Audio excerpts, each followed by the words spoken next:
नमस्ते गाइस, जय हिंद। कैसे हो आप लोग सब। आज हम लोग बात करेंगे टैक्सेशन ऑन द वेल्दी के बारे में।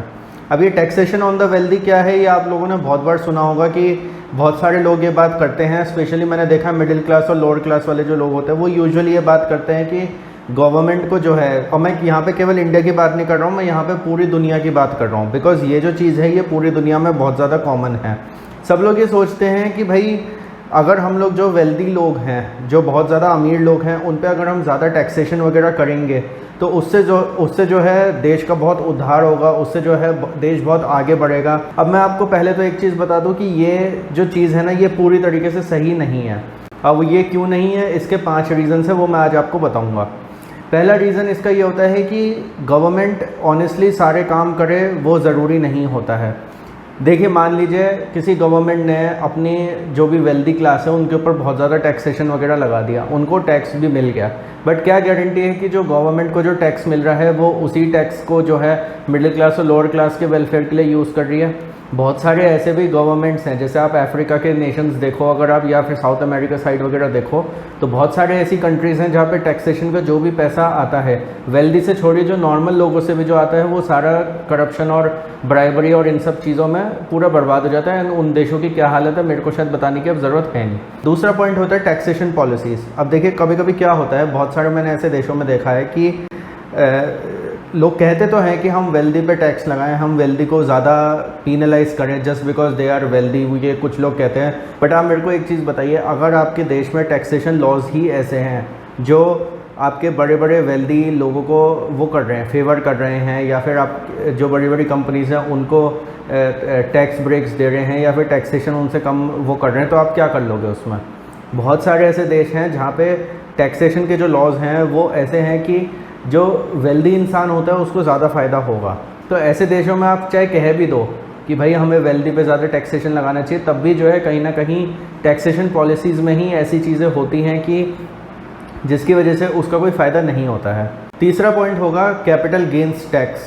अब कैपिटल गेंस टैक्स का क्या मतलब है, देखिए क्या होता है, आपने बहुत सारे बिलियनर्स को देखा होगा, वो ये कहते हैं कि हम $1 सैलरी लेते हैं।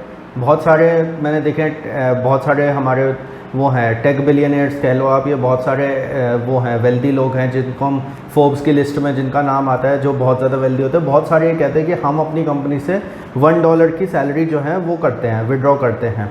आपको पता है वो लोग $1 की सैलरी क्यों विड्रॉ करते हैं? वो लोग $1 की सैलरी इस वजह से विड्रॉ करते हैं क्योंकि उन्होंने क्या करा हुआ होता है, उन्होंने बहुत सारे कंपनी के शेयर्स ले रखे होते हैं, उनके पास बहुत हाई वॉल्यूम ऑफ शेयर्स होते हैं अपनी ही कंपनी के, उनके पास शेयर होल्डिंग इतनी ज़्यादा होती है, वो मिलियंस बिलियंस में होती है। अगर वो लोग शेयर्स बेचते हैं तो उस पर long term capital gain tax लगता है, क्योंकि कोई भी बिलियनर ऐसा तो होगा नहीं जो विद इन 1 ईयर बेचेगा जो उस पर शॉर्ट टर्म लगे, तो लॉन्ग टर्म लगता है। अब जैसे इंडिया में ही long term capital gains tax जो है 10% होता है, ऐसे ही यूएस वगैरह में भी 15%, 10% इसी के आसपास रहता है, और भी यूरोपियन कंट्रीज़ भी होगी, इन सब जगह ऐसे ही रहता है।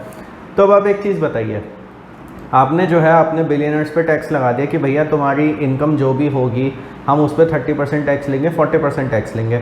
उसने बोल दिया ठीक है भैया मेरी सैलरी $1 है, आप उस पर 30% काट लो, मेरा जो भी मिलियंस बिलियंस है मैं उसमें कंपनी के शेयर्स खरीद रहा हूँ, मेरे को जब मन होगा मैं शेयर्स बेचूंगा तो मेरे को 15% देना है, अगर मैं उतनी की ही सैलरी लूँगा तो मेरे को 30% देना है। चौथा पॉइंट आता है टैक्स हेवन्स।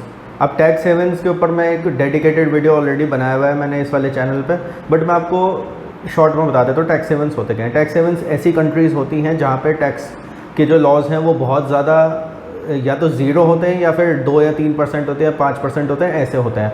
एंड बहुत सारे इस दुनिया में कम से कम 90 से 100 देश ऐसे हैं जो एज टैक्स हेवन्स एक्ट करते हैं। आपने देखा होगा बहुत सारी कंपनीज़ जो हैं यूरोप में या एशिया में वो कर रही होते, बिज़नेस कर रही होते, बट वो रजिस्टर्ड नीदरलैंड्स में है, मॉरिशस में है, सिंगापुर में है, या आपका ये लिechtenstein जो एक जगह है वहाँ पर है, या आयरलैंड में है। वो क्यों होती है? वो इस वजह से होती है क्योंकि वहाँ के जो टैक्स लॉज हैं वो बहुत ज़्यादा ईजी होते हैं। हालांकि आपको टैक्स हेवन्स को बहुत डिटेल में समझना, तो जैसे मैंने आपको बोला एक वीडियो डेडिकेटेड है इस चैनल पर, आप चाहो तो वो देख सकते हो। बट बेसिकली इसमें यह होता है कि जो बिलियनर्स होते हैं वो अपने पैसे जो हैं पहले ही वो ऐसी टैक्टिक्स करते हैं कि जिससे टैक्स पूरी तरीके से उनका लगे ही ना। वो उनको बिल्कुल वो टैक्स अवॉइडेंस हो जाती है उनकी। अब कुछ तो होते हैं जो लीगल वे में टैक्स अवॉइडेंस करते हैं, कुछ होते हैं जो इलीगल वे में करते हैं। लीगल वे में बहुत आराम से टैक्स हेवंस के थ्रू बिलियनर्स जो हैं अपना पैसा जो है पार कर सकते हैं एंड पूरा का पूरा टैक्स अपने इनकम पे बचा सकते हैं। तो ये कहना कि भैया ज़्यादा इन पे टैक्स लगाओ या कुछ भी है, तो देखो जो बिलियनर है उसके पास ये सीधा सीधा ऑप्शन है कि मैं टैक्स हेवंस के थ्रू अपना बिजनेस करूं, टैक्स हेवन के थ्रू मैं राउटिंग करूं, मनी लॉन्ड्रिंग करूं या कुछ भी करूं। मनी लॉन्ड्रिंग तो खैर इलीगल चीज़ हो गई, बट मैं लीगल वेज में जो लीगल फर्म्स होती हैं जो टैक्स हेवंस को हैंडल करती है, मैं उनके थ्रू अपना काम करूँ। 5वां पॉइंट आता है अकाउंटिंग लॉज। अब अकाउंटिंग लॉज में क्या है, देखो हर देश में जो है चार्टर्ड अकाउंटेंट्स का बहुत इंपॉर्टेंट एक काम होता है। उनका काम ही ये होता है कि आपको कैसे टैक्स बचाना है वो आपको बताएंगे। अब जैसे अगर आप लोगों ने रिच डैड पुअर डैड पढ़ी है तो उसमें एक चीज़ थी जो कहते हैं ना कि legal loop hole in the accounting system, और ये पूरी दुनिया में है। और वो ये है कि जो कोई बड़ा बिजनेसमैन होता है ना, उसका क्या होता है कि उसके पास जो भी सैलरी आती है ना, वो सारे उसके एक्सपेंसेस घटाने के बाद आती है। जो लोग नौकरी करते हैं उनका क्या होता है, भाई सैलरी आई, एक्सपेंसेस उसमें से दिए, उसके बाद जो बचा वो हमारी सेविंग्स है या कुछ है, और उस पर भी टैक्स वैक्स कट गया। पहले सैलरी पे पहले टैक्स कटा, फिर एक्सपेंसेस कटे, उसके बाद जो बचा वो हमारी सेविंग्स होती है, जो हम लोग इंजॉय कर सकते हैं पैसे। बिजनेसमैन वगैरह का क्या होता है, यूजुअली ये लोग क्या करते हैं कि इनकी कंपनी की इनकम होती है। अब कंपनी की जो इनकम होती है उसी में ये अपने 90% जो एक्सपेंसेस होते हैं, जो बड़े बड़े बिजनेसमैन होते हैं वो यही करते हैं। 90% जो उनके पर्सनल एक्सपेंसेस होते हैं वो उसको कंपनी के एक्सपेंसेस दिखाते हैं। मान लीजिए मैं एक बड़ा बिजनेसमैन हूँ, मैंने जाके BMW खरीद ली, तो मैं BMW अपने नाम पे नहीं लूँगा, मैं अपनी कंपनी के नाम पे लूँगा। एंड अपनी कंपनी के नाम पे जब मैं लूँगा तो बिल कंपनी के नाम पे बनेगा। उस बिल पे जो GST लगा है वो भी कंपनी के नाम पे होगा। एंड आप GST उस पर 28% लगाओ, 56% लगाओ या 100% लगाओ, पहली बात तो इसका पूरे जो कॉस्ट है वो कंपनी के जो एक्सपेंसेस है उसमें जाएगी, ये मेरे एक्सपेंसेस में नहीं जाएगी, ये कंपनी के एक्सपेंसेस में जाएगा। ठीक है। दूसरी बात, 28%, 56%, 100% जितना GST लगाना है आपको लगाओ। वो जो GST कलेक्ट हो रहा है वो GST को, सिंपल सी बात है, वो कंपनी का एक एक्सपेंस है, कंपनी ने उसमें GST पे करा है। मैं अगर अपने कस्टमर से जो माल बेचूंगा उसमें जो GST मेरे को मिलेगा तो मैं इनपुट टैक्स क्रेडिट के थ्रू जो है पूरा का पूरा वो रिकवर कर सकता हूँ। तो ये कहना कि भैया GST बढ़ा दो लग्जूरियस गुड्स पे, तो जो लग्जूरियस गुड्स जो लेते हैं, जो बिजनेसमैन लेते हैं, वो पहली बात तो अपने नाम पे लेंगे ही नहीं। जो बड़ी बड़ी चीज़ें वो कंपनी के नाम पे लेंगे, तो उसमें जो भी आप GST लगाओगे वो पूरा का पूरा उनको रिफंड ही होगा।